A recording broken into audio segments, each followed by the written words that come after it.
In this video, I'm going to show you how to fill cells in Excel with color. So we're back on our Contoso spreadsheet that we've been working with. So we're just going to stick with the same spreadsheet.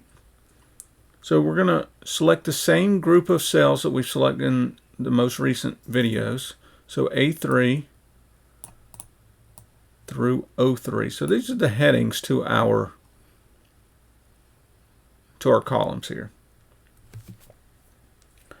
And in the font group, on our Home tab, we're going to go up to the Fill Color button, which is on mine. It's got a little yellow stripe under a little bucket. But I'm going to click on this little drop-down arrow next to it.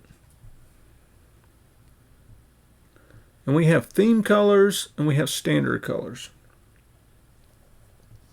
We want to select blue accent 1, lighter 80%.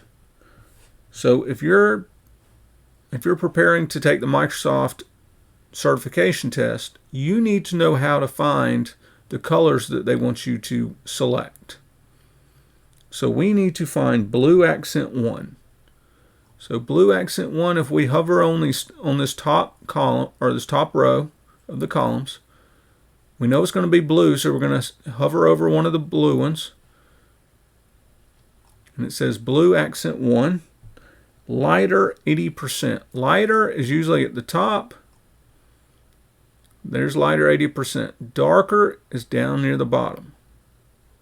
50% darker is usually down here at the bottom, and 80% lighter is usually at the top. So we're going to click on the lighter 80%. We're going to click off and we'll see that now the color of the cell is blue. And that's all there is to it.